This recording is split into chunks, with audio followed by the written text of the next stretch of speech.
pagi semuanya. Pagi selamat pagi. Assalamualaikum warahmatullahi wabarakatuh. Waalaikumsalam. Salam. Salam. Sampai. Om Swastiastu. Om Swastiastu.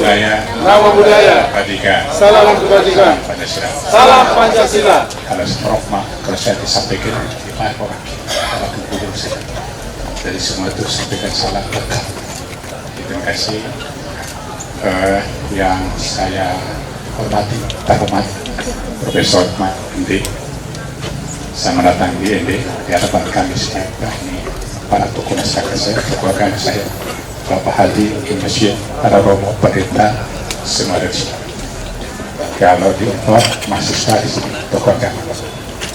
Ya saya hormati Bapak Wakil Gubernur Nusa Tenggara Timur, Bapak Yusuf Nesoi.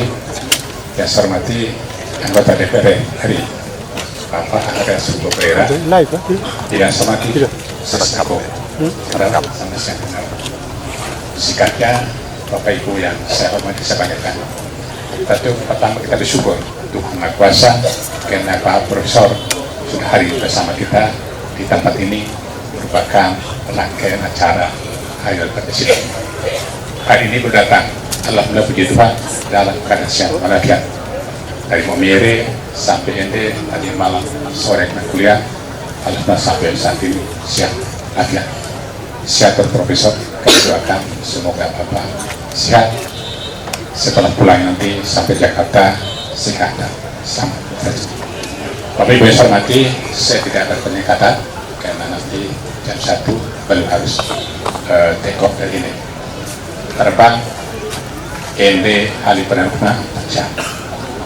Tadi kita beri kesempatan pada beliau dan Pak Hugo barangkali menyampaikan tentang kebangsaan apa Pancasila terhadap Pancasila berkuat Pancasila. Izin Profesor, jadi kami di sini sudah 7 tahun semasa kependidikan. Saya sudah 9 tahun hampir selesai. Desember saya selesai jabatan kami. Untuk itu kami telah melakukan berbagai hal banyak, terutama parade kebangsaan. Apa tidak bukan pada laut, pada darat.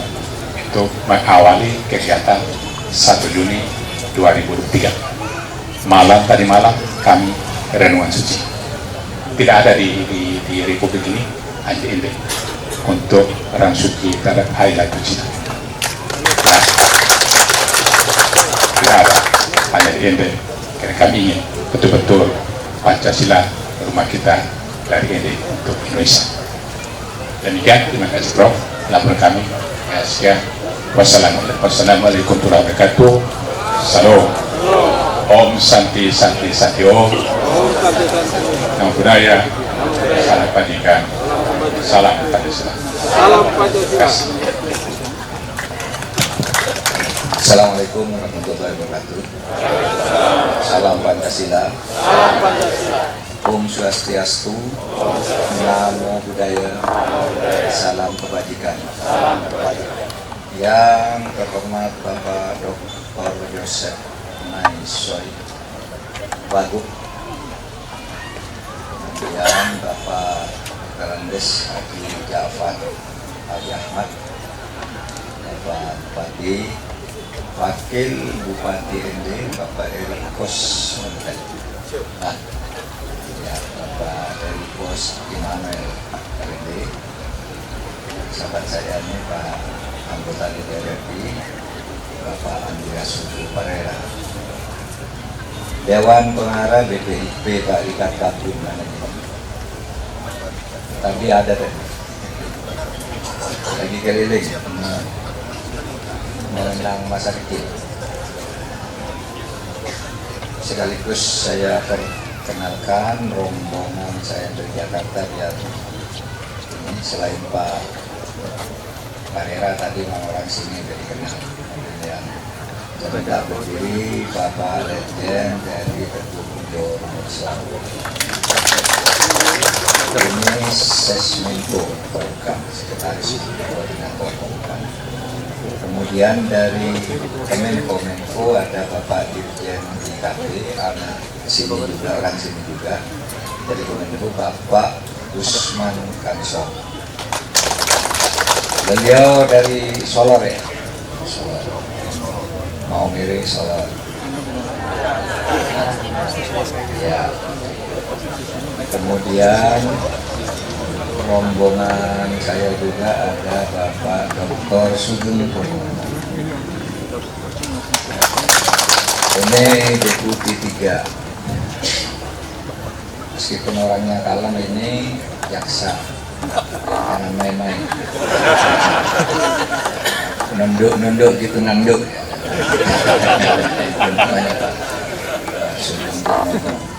Kemudian ada Bapak Arif Mustafa. Ini deputi 3. Ini seniornya Pak Aldrin. Seniornya beliau dari Angkatan Udara. Deputi 3 itu di Bangkong Komen Fotur. Kemudian ada staf-staf khusus saya, mulai dari sana Pak Isan Mustari sendiri, Pak RW Muslimin Singadulu, Bapak Budi Kunjoro, Pak Imam Marsudi, paling timur.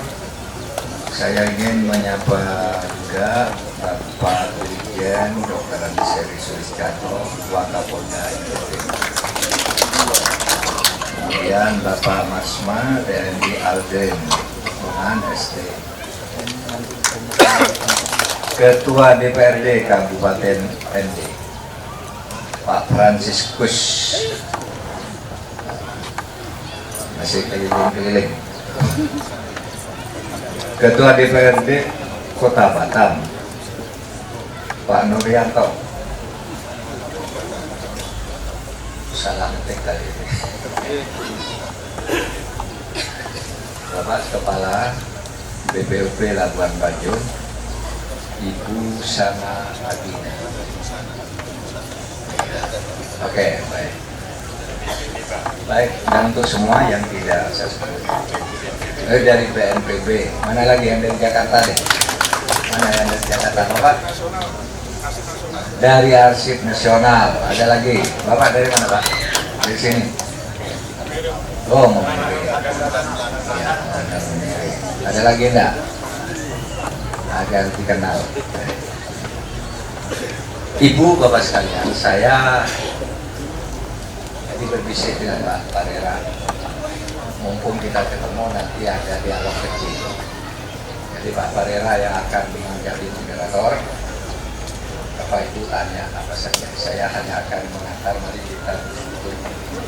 Ada di satu tempat di mana tempat ini sebenarnya sangat berpengaruh bagi kehidupan manusia di dunia, bukan hanya di Indonesia. Kemudian lahirnya kemarin yang disebut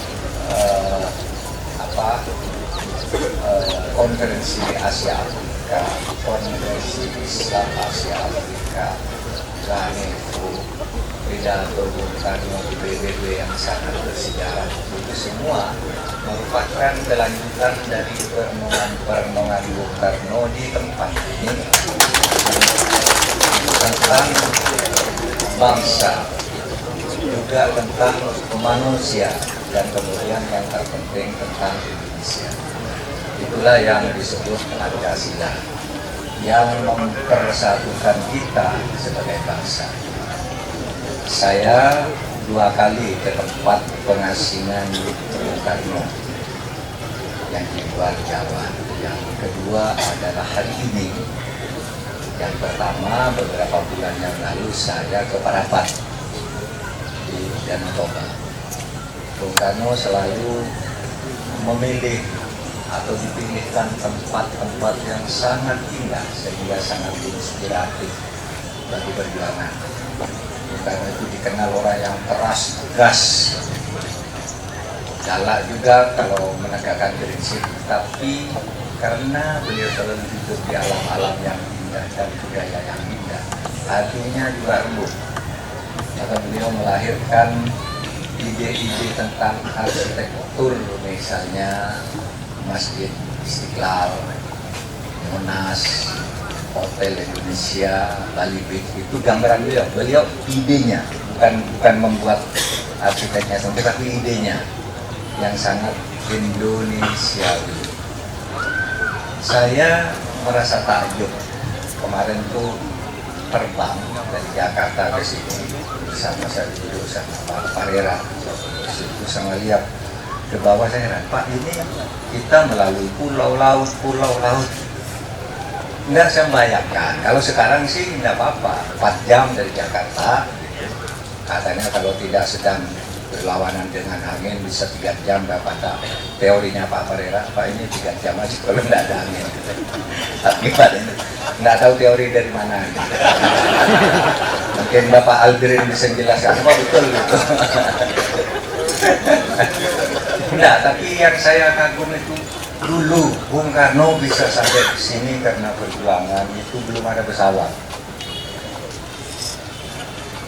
Sampai ke Irian, sampai ke Sumatera. Dulu mobil itu mobil rongsokan itu hanya beberapa orang yang punya. Kalau sebelum mereka yang punya hanya keraton, biasanya satu raja, lalu ditambah kereta kuda itu, tapi itu satu biasanya tidak ada. Tapi Bung Karno waktu itu bayangkan semangat juangnya bisa sampai kemana-mana dan bisa mengerti, membayangkan Indonesia. Sehingga saya katakan Bung Karno itu pikirannya menjelajah ke seluruh filsafat yang sudah tinggi di dunia, Perancis, Amerika, Eropa, Rusia, Timur Tengah, beliau sebut semua di dalam pidato-pidatonya itu. Mengerti dunia, tapi juga mengerti detail-detail masyarakatnya yang sangat beragam. Mengerti juga pada waktu itu, saya kira orang pertama Bung Karno di Indonesia ini yang menyebut istilah geopolitik resmi. Kalau di buku sudah ada, karena Bung Karno menyebut sudah dari sebuah buku. Tapi geopolitik, coba bayangkan, kalau memahami sebuah negara itu jangan pikir, tapi pahami itu politik di bumi sana, di bumi sana, di bumi sana, sehingga kita bisa mengatur geostrategi. Ada geopolitik, lalu ada geostrategi, sehingga kita bisa hidup bersama-sama dengan bangsa-bangsa lain di dunia. Oleh sebab itu dua hal saya katakan, Indonesia sebagai hasil dari perenungan Bung Karno yang melahirkan Pancasila, kemudian ada sebuah bangsa di Indonesia namanya nation. Nation itu bangsa. Tetapi ingat, kalau kita melihat ini keliling ini lalu menggagas, memikirkan Bung Karno lagi itu, Indonesia itu bukan hanya nation, tapi juga notion.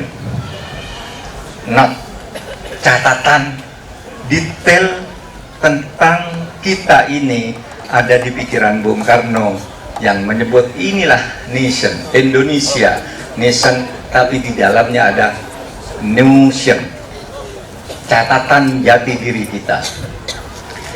Itu sebabnya Pancasila itu disebut sebagai apa? Pusaka yang sakti. Sakti itu bahasa Jawa kali ya Pak Teguh ya, Pak Teguh. Sakti itu bahasa Jawa ya. Sakti, Pancasila itu katanya sakti. Sakti apa? Sakti itu selalu menang. Bangsa kebal ditusuk, tidak bisa menghilang, bisa apa itu. Itu sakti dalam pikiran orang Jawa. Tapi sakti dalam Pancasila itu selalu menjadi tempat kembali dan selalu menang di dalam pertarungan. Tahun 45 kita berdebat tentang negara, gimana nih, nggak bisa merdeka nih kita kalau berdebat-debat terus. Udahlah ini pakai Pancasila, bersatu kita merdeka. Tahun 55 berdebat lagi, bagaimana nih kita membuat negara yang dipikirkan lagi melalui perdebatan, dibuat pemilu, berdebat lagi, pada akhirnya tetap kembali ke Pancasila. Zaman Orde Baru ada gugatan terhadap Pancasila, sehingga ketika itu Pak Harto katakan, ya udah kita keluarkan Impres 13 bahwa Impres 13 tahun 68 itu isinya apa? Isinya bahwa kita harus berpedoman Pancasila yang ada di dalam pembukaan Undang-Undang Dasar. Habis reformasi, wah mumpung reformasi, mari kita ganti negaranya, bentuk negara baru yang berbeda. Oke, silakan ikut pemilu, kata Pak Habibie. Diadakan pemilu tahun 99, siapa yang mau ganti Pancasila ikut pemilu, berdebat nanti bersama wakil-wakil rakyat. Diadakan pemilu, ada partai yang ingin mengganti Pancasila, namanya misalnya Partai Abdul Utama, Partai Masume Baru, Partai Nahdlatul Ummah, berpikir kita ikut pemilu, ganti ini Pancasila. Ada partai-partai lama yang udah nggak usah ganti Pancasila, ke Piagam Jakarta. Ada juga partai yang kembali ke Piagam Jakarta. Selain yang satu partai baru, lalu ada partai lama, semua ikut pemilu. Hasil pemilu itu, saudara, ternyata Pancasila menang lagi. Karena yang memperjuangkan untuk mengganti Pancasila itu semuanya kalah di dalam pemilu, nggak dapat kursi, nggak dapat kursi. Itu artinya Pancasila itu sakti. Sehingga sekarang pun kalau kita ribut udahlah, diam kamu, itu nggak sesuai dengan Pancasila, lalu reda biasanya. Pancasila itu tidak menggantikan agama. Pancasila itu memberi perlindungan secara sama kepada setiap orang yang memeluk agama. Jadi Pancasila itu bukan agama, tapi memberi perlindungan yang sama terhadap setiap pemeluk agama, sehingga setiap pemeluk agama itu silakan beragama, melaksanakan ajaran dan beribadah menurut agamanya masing-masing. Nah itu saudara, pengantar saya untuk kita berdiskusi. Mari kita bersyukur, alhamdulillah, bahwa kita punya pejuang Bung Karno dan teman-teman seangkatannya yang paham dan mendukung ide Bung Karno ini, sehingga kita punya negara Indonesia yang merdeka. Salam Pancasila. Salam Pancasila. Karena saya moderator, jadi kita bisa diskusi lebih dialog lebih cair. Izin Prof, saya bicara sebagai orang Indonesia juga orang Flores dalam ini untuk dialog ini. kedua kalinya masyarakat Kabupaten Ende sangat excited dengan penyelenggaraan hari lahir Pancasila di Ende. Izin Prof, kalau Jakarta sibuk sekali, kami mohon supaya penyelenggaraan 1 Juni kalau tidak Presiden, ya paling rendah yang Menko untuk tahun-tahun ke depan, dan sehingga ini dari Ende bisa memberikan efek berganda kepada Indonesia bahwa Pancasila ini mengikat cukup kuat untuk kita semua. Yang kedua, mohon izin, di beberapa hari terakhir ini Republik ini agak bising dengan menanti keputusan dari Mahkamah Konstitusi. Sebagai bagian dari Republik ini, kami berharap sungguh supaya kemajuan demokrasi ini kita jangan balik lagi ke belakang. Mohon izin Prof bisa cerita, karena lebih tahu plus minus dari kedua sistem yang sementara diperdebatkan di ranah Mahkamah Konstitusi. Mungkin dua ini saja yang saya bisa sampaikan, Pak Moderator. Baik, cukup. Ini namanya, kamu nama siapa? Fian, Octavianus. Yang politik-politik itu nanti saja dulu, tapi yang penting-penting jaga Pancasila ini. Bisa dibalik menjadi bom, Yosef juga bisa. Baik, yang pertama saya identitasnya sebagai Ketua Gerakan Pembumian Pancasila Kabupaten Ende. Rekan-rekan saya ada di sekitar ini. Kami ini pembela-pembela Pancasila. Bahkan sampai mati pun kami mempertahankan Pancasila. Yang pertama, saya ingin menyampaikan bahwa Pancasila sebagai dasar negara, sebagai ideologi negara, dan sebagai spiritualitas bangsa. Oleh karena itu, sebagai pengkhianat bangsa, dia bukan manusia yang Pancasilais. Pertanyaan saya yang menarik, Bapak Ibu sekalian, negara harus kokoh, kuat, dan tegas. Yang paling pertama, organisasi-organisasi yang terlarang tidak hanya sekedar dibubarkan, tetapi proses mereka yang menjadi pengkhianatan bangsa itu. Itu yang pertama. Yang kedua, saya mau mengatakan bahwa ada dua kelompok besar dalam kaitan dengan menghadapi pemilu ini. Ada dua kelompok, kelompok agamais dan kelompok nasionalis. Saya katakan dengan jujur, kami orang GPP ini, kami mengikuti betul perkembangan negara ini. Oleh karena itu, kaum nasionalis adalah kaum yang berbasis pada ideologi Pancasila dan berbasis pada konstitusi. Ini yang dimaksudkan oleh negara kita. Tetapi ada kelompok lain yang mengatakan Pancasila harus diganti, harus ditelusuri Bapak. Saya yakin Mahfud MD, Bapak Menko kita ini orangnya jujur dan berani, tegas di Republik ini. Ini menjadi, seandainya ada 5 orang seperti Bapak Mahfud, negara ini menjadi aman dan damai. Yang kedua, Bapak Ibu sekalian, Ini surat ketiga tadi, surat ketiga. yang ketiga ya Bapak Ibu sekalian, saya ingin mau menyampaikan di sini. Yang paling pertama, kita sudah mengakui ND sebagai rahimnya Pancasila. Kami mau menunjukkan mana keberpihakan pada ND sebagai rahimnya Pancasila. Tidak hanya menulis buku, kami dari GPP telah menulis sebuah buku yang namanya Pancasila Putra Sang Fajar, dari ND untuk Nusantara dan dari ND untuk Nusa Bunga. Ini kami mencerminkan ND sebagai apa? Tidak hanya omong-omong, tetapi bagaimana wujud nyatanya. Oleh karena itu saya mengusulkan begini, apa tidak bisa kepres?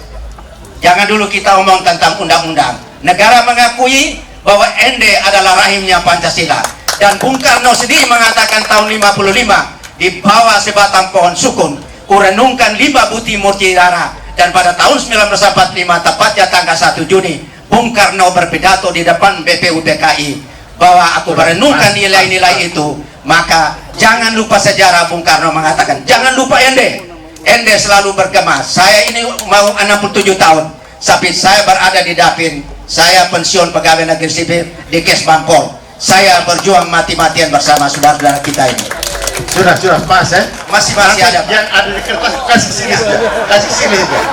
Ini karena ada 1 A B C D nanti sampai Z ini. Ya, Kasih ke sini aja. Kalau kertas saya itu biasanya banyak, tetapi kadang-kala kita lupa, Pak.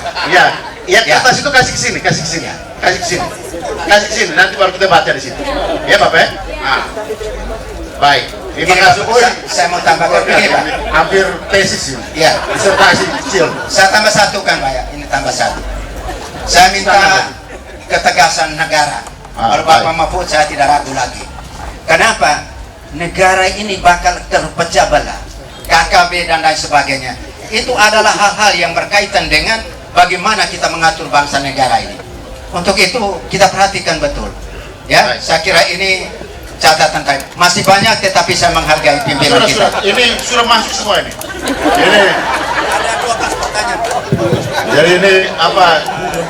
Waktu kasih tesis kecil buat kita. Nanti Pak Mahfud dibaca. Terima kasih. Yang berikut tadi Mama. Dari sisi perempuan. Terima kasih Pak Menko Polhukam sudah mau hadir di Kabupaten ND. Pertanyaan saya, Bapak sebagai penyelenggara negara, sebagai orang yang bisa berbuat juga apa saja untuk semua warganya, tetapi yang saya mau ingin sampaikan, sejauh mana peran Bapak, keberpihakan Bapak yang terhadap perempuan untuk kami, terutama perempuan yang rentan dalam kaitan dengan pengimplementasian Pancasila, terutama dari ND untuk Indonesia. Bapak mungkin bisa melihat itu, adik-adik saya ada di sana, ya, itu mereka adalah sosok kecil yang bisa membuahkan bagaimana budaya kita yang seperti yang saya pakai ini adalah hasil dari bumi ND. Yang kedua, melihat fenomena yang terjadi ya di Indonesia, ini juga membawa dampak. Tadi Bapak sampaikan bahwa Pancasila adalah sebagai pelindung seluruh, Pancasila sebagai roh. Tetapi mengapa masih tetap ada konflik. Terima kasih Pak. Saya kembalikan. Baik, terima kasih Ibu Afra. Nah, yang berikut tadi pastor siapa tadi? Pastor, maaf. Oh ya, silakan. Oh, Romo, silakan. Salam Pancasila untuk kita semua. Sebelum saya bertanya, ini merupakan kesempatan yang sangat terhormat bagi saya, karena pada hari ini saya harus bertemu lagi dengan guru besar saya waktu di UGM. Karena itu izinkan saya untuk terima tangan dengan Pastor Bagus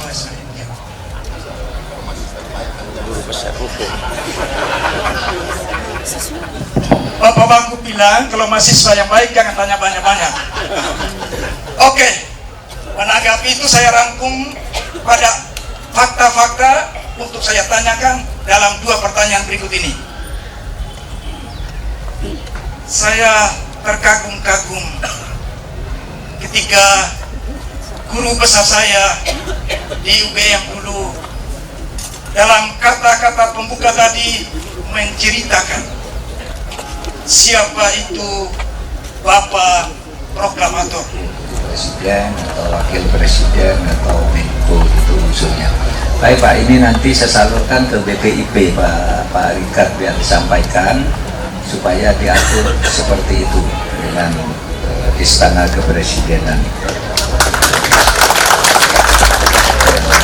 Tadi sudah diberitahu untuk pertanyaan yang kedua, plus minus sistem pemilu terbuka dan tertutup tidak dijawab di sini.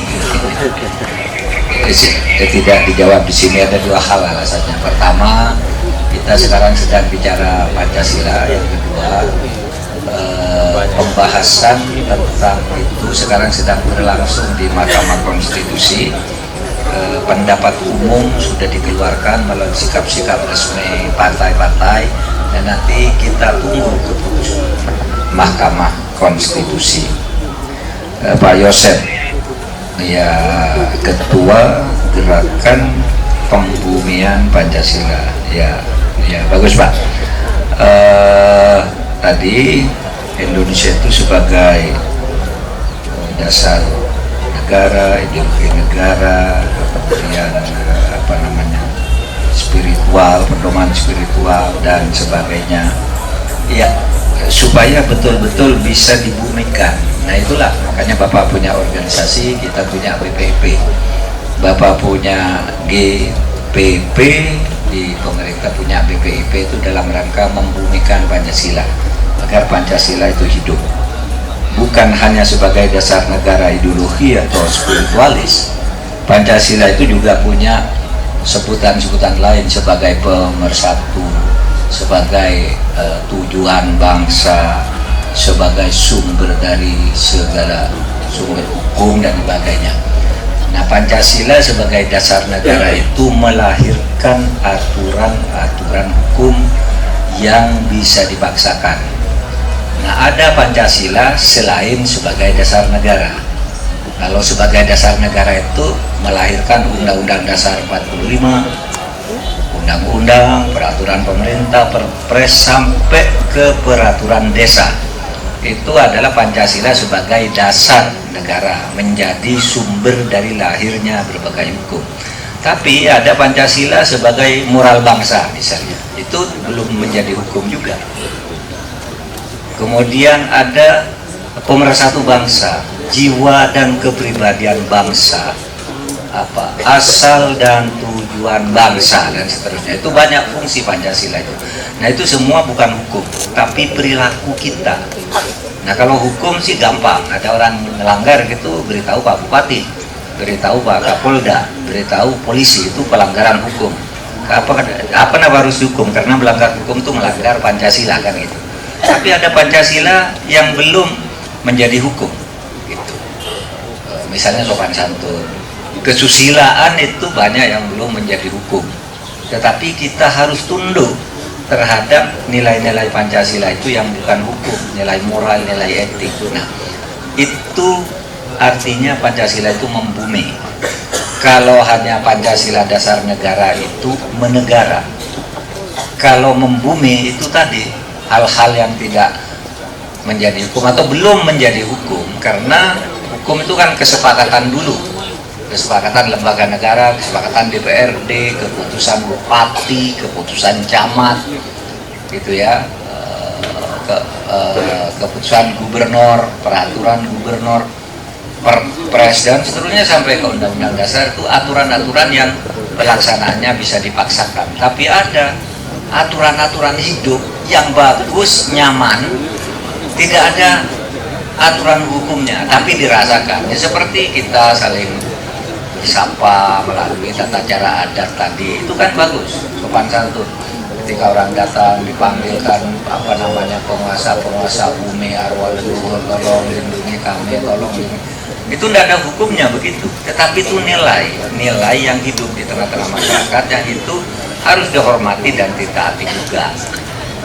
Nah, kalau begini Pak, organisasi yang anti Pancasila itu sudah dibubarkan. Kenapa orang tidak ditangkap? Karena tidak boleh Pak menangkap orang sebelum ada aturan hukum. Pembubaran Hizbut Tahrir Indonesia itu adalah pembubaran melalui hukum administrasi, bahwa organisasi itu tidak boleh ada. Nah, kalau orang-orangnya masih mengemukakan, melakukan pengajian, melakukan apa, sejauh tidak mengajak menentang negara, itu hanya berwacana, itu tidak bisa dihukum. Bukan kita setuju, tapi memang apa hukumnya? Di dalam hukum itu untuk menangkap orang harus ada asas legalitas namanya. Asas legalitas itu adalah satu tindakan hukum yang boleh dilakukan kalau ada hukumnya lebih dulu. Nah, terhadap HTI misalnya, aturan untuk menangkap, untuk menghukum tidak ada, sehingga mereka masih berceramah kemana-mana, masuk ke kemarin saya ceritakan itu sebenarnya gerakan radikal itu kan ada 3 tingkat. Satu namanya intoleran, takfiri, kalau berbeda tuh dia benci, pergi. Lalu di atas takfiri itu jihadis itu kalau benci, tidak cocok, bunuh, dibom. Kalau takfir itu tidak mau aja. Lalu ada yang yang sekarang banyak berkembang, yang baca Bapak katakan tadi, ideologis. Dia masuk ke pesantren-pesantren, masuk sekolah, masuk ke LSM, mempengaruhi orang, mengatakan Pancasila itu jelek, yang benar itu ini, itu, gitu.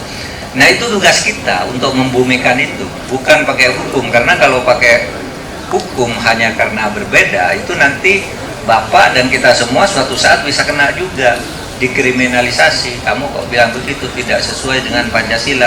Pancasila itu menurut saya begini, kalau mereka kebetulan menang di satu daerah, di satu pemerintahan dan sebagainya. Oleh sebab itu semua harus kembali kepada hukum, sedangkan wacananya diadu aja. Bapak banyak berkampanye membumikan Pancasila, lalu kami menegakkan aturan hukumnya, wacananya silakan para tokoh ini yang kita berkumpul di sini bisa melakukan itu bersama-sama. ND Rahim Pancasila seperti sehingga perlu sumbangan real, bukan hanya nulis buku, pidato dan sebagainya. Kalau maunya mengatakan membuat kepres bahwa ND itu tempat lahirnya Pancasila, itu tidak umum Pak. Kepres tentang tempat, nanti banyak lagi kepres yang harus diberlakukan. Kepres itu biasanya satu keputusan, bukan peraturan, satu keputusan yang bersifat konkret, individual dan final. Itu objeknya jelas, namanya jelas, tujuannya jelas. Kalau nyebut kepres ND sebagai tempat lahirnya Pancasila, nanti ada orang minta lagi. Maguwo Harjo di Yogyakarta tempat mendaratnya Bung Karno ketika terbang. Pegangsaan Timur tempat pengucapan proklamasi, minta kepres semua nanti Pak. Oleh sebab itu kalau sejarah itu ya ditulis saja di sejarah. Jakarta itu tidak ada kepresnya, itu sebagai tempat proklamasi kemerdekaan. Bengkulu tempat pengungsian Bung Karno tidak ada kepresnya, ditulis saja di sejarah, orang tahu. Dan tidak ada yang membantah di tulisan-tulisan dan pidato Bung Karno kan sudah nyebut ND ini, dan kita merujuk Itu sebagai fakta sejarah, tidak usah pakai kepres.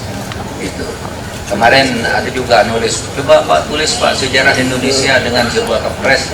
Nggak bisa sejarah kok dengan kepres. Nanti ganti pemerintah, sejarahnya lain lagi. Orang, oh penelitian saya beda. Terus gimana dong? Sudah ada kepres. Gitu. Nah, sebab itu yang begitu-gitu mari kita hormati. ND ini ada tempat bersejarah, penuh kenangan, dan harus kita jadikan tempat yang mengingatkan kita bahwa Bung Karno pendiri negara Republik Indonesia pernah di sini, dan kalau perlu nanti tidak usah kepres. Kalau mau kepres ya kepres untuk membangun, bukan kepres ini apa. Tadi Pak Bupati usul ke saya, Pak gimana kalau di sini dibangun museum.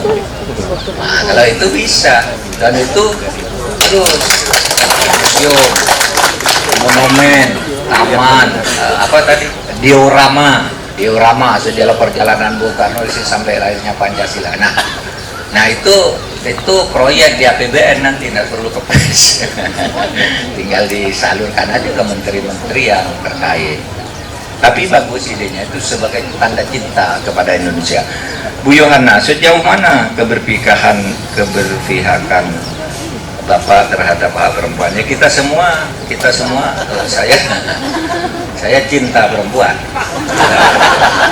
Cucu-cucu saya perempuan, istri saya perempuan, ibu saya perempuan. Tapi saya tahu maksudnya kebijakan negara.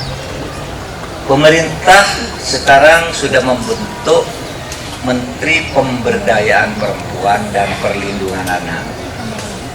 Ya, itu untuk menunjukkan bahwa perempuan itu mempunyai kedudukan yang sama.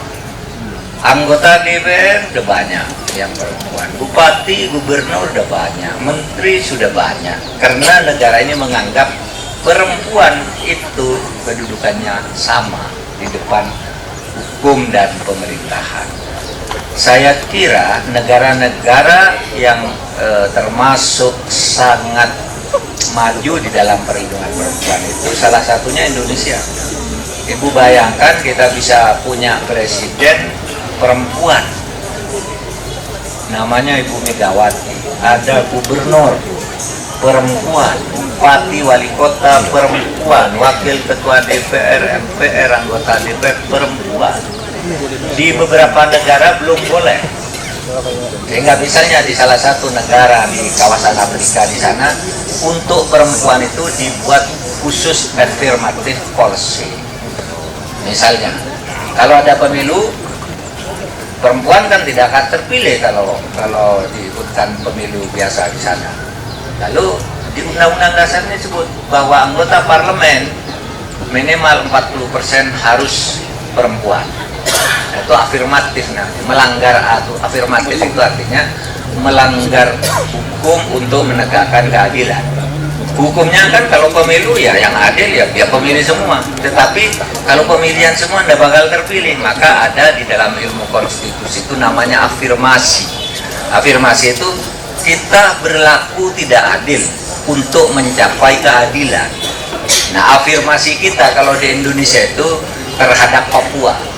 Kita berlaku tidak adil terhadap Papua, yaitu anak-anak Papua kalau mau sekolah tidak usah tes, seharusnya dites. Tapi kalau dites bersama anak-anak Jawa, anak-anak Flores bersama ini, mungkin mereka tidak lulus. Maka pemerintah namanya afirmasi. Untuk apa namanya? Orang bilang tes, Pak, kami harus tes kok, anak Papua tidak usah tes, kan sama-sama Indonesia.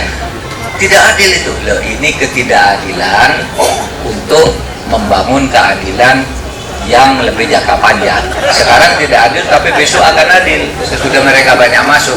Itu namanya afirmasi kalau di dalam ilmu konstitusi. Jadi itu sudah ada ilmunya. Kemudian Romo, Ibu tadi, jadi perempuan Bu, oke Bu. Kita juga Bu, sekarang membentuk tim TPPO, tim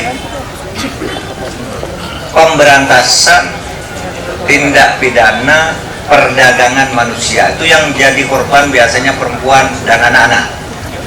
Paling banyak korbannya di NTT ini. Nah, dibentuk badan untuk melindungi itu. Ada menteri itu. Dan nantilah dalam waktu dekat, saya tadi sudah bicara dengan Pak Bupati, kemarin dengan Pak Wagub, dan kita akan coba mengidentifikasi untuk menunjukkan langkah-langkah yang lebih konkret pada keberpihakan itu. Karena banyak korban-korban perdagangan orang itu dari NTT dan banyaknya perempuan. KTP-nya di sini atau orangnya orang sini dipulangkan ke sini, tapi misalnya paspornya dikeluarkan dari Gresik, paspornya dikeluarkan dari Nunukan, dari Blitar dan sebagainya. Gimana? Itu kan sindikat artinya. Ada orang yang ngatur, udahlah kamu ikut saya bekerja, nanti saya kasih paspor, gaji mau 30 juta, begitu sampai di sana hanya dianiaya, nggak pernah digaji. Ada yang ada di kapal 3 bulan berturut-turut itu tidak pernah keluar dari dek kapal, dari dapur kapal, di dasar kapal itu tidak pernah ketemu orang. Sampai akhirnya ada kebetulan ada orang lewat melintas, melihat orang itu lalu ditolong. Ceritanya teman-temannya banyak mati di situ lalu dilempar ke laut begitu aja. Tidak ada penghargaan terhadap manusia. Nah, demikian Pak Romo yang terakhir, yang mantan mahasiswa saya, ya, saya kira itu masukan saja ya yang disampaikan. Transparansi tentang rumah ibadah dan sebagainya. Mari kita kerjakan sama-sama. Kemarin saya bercerita tentang putusan Presiden Obama yang datang ke saya tentang toleransi, sudah saya jelaskan. Tapi ini bukan forumnya, di sini nanti bicara yang lebih mendalam lagi di suatu forum. Tapi yang jelas Indonesia adalah negara kebangsaan yang berketuhanan, religious nation state, bukan Islamic nation state, bukan negara agama, bukan Buddhis nation state, Indonesian state, tapi religious. Semua agama harus mendapat perlindungan yang sama dari negara. Bahwa perlindungan tidak seimbang dipengaruhi oleh lingkungan, seberapa besar di situ, seberapa kecil di daerah lain dan seterusnya. Itulah cara kita mengelola negara ini. Tinggal manajemen, bukan lagi pada konsep, tinggal manajemen sekarang. Terima kasih.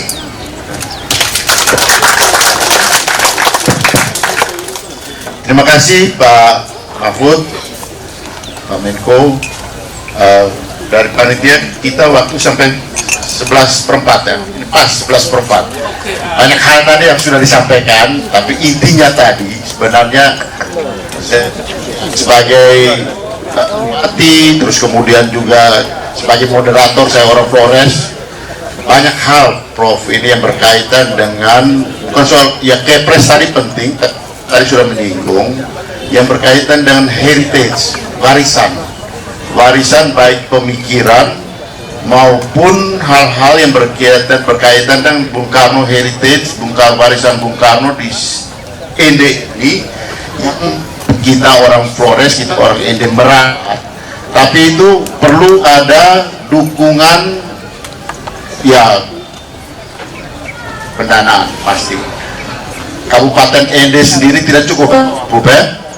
Nah itu yang penting, sehingga ini bisa terawat. Ini di sini ada para deputi, ini ada sesmenko, nanti kita omong sama-sama. Itu yang penting.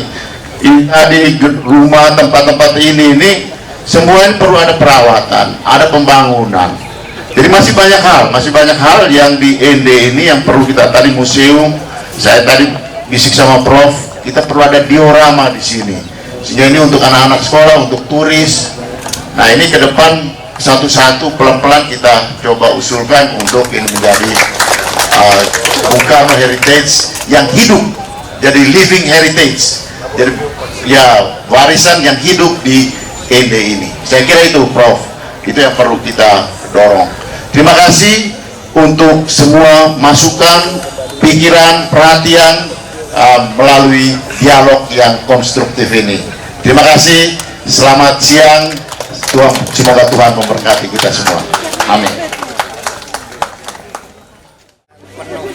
Di tempat digalinya dan dikristalkannya Pancasila dasar di negara kita. tahun yaitu saya tadi menyampaikan amanat Presiden Republik Indonesia. Sesudah itu, karena tempat ini penuh sejarah dan sekarang sebenarnya sudah bagus sejak era reformasi yang sangat penting bangsa Indonesia sebagai Indonesia menemukan ide di dunia yang sangat luas dengan ide-ide lokal pedesaan dalam satu ramuan yang bernama Pancasila. Nah, karena ini bisa salah satu diskusi sesudah kami upacara diskusi dengan semua tokoh masyarakat dan tokoh pemerintahan. Salah satu banyak hal kami catat sebagai masukan, tapi satu hal bagaimana pemerintah dan kita semua ini menegaskan kembali tentang ND ini sebagai heritage dari Bung Karno, sebagai warisan kekayaan ide yang sebenarnya sehingga ini bisa ditegaskan kembali agar kita tahu ini dan itu ada usul yang terakhir tanah dan lapangan sudah ada lahan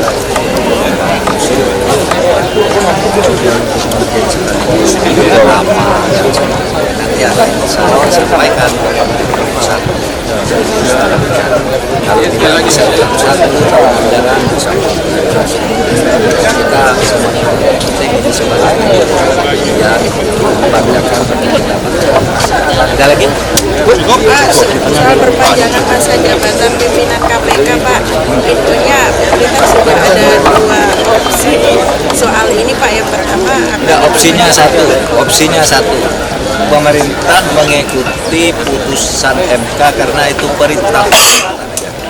Menurut hukum tata negara, pemerintah itu atau siapapun wajib mengikuti putusan itu sikap pemerintah. Nah, yang dua itu bukan opsinya satu. Yang dua itu penafsirannya, gitu ya. Ada yang bilang dari putusan ini tidak jelas. Nah, itu yang sekarang sedang kita pelajari dan akan dikonsultasikan dengan MK yang membuat. Tetapi pilihan pemerintah satu, ikut putusan MK, termasuk semuanya rakyat Indonesia dan lembaga-lembaga di Indonesia ini harus ikut putusan MK asal putusannya jelas. Kalau tidak jelas ya ada opsi-opsi untuk diputuskan sampai pada satu putusan. Itu ya. Satu, sikap pemerintah jelas ikut putusan MK. Tapi apa putusan MK itu? Yang masih opsi masih dibaca. Soal pimpinan KPK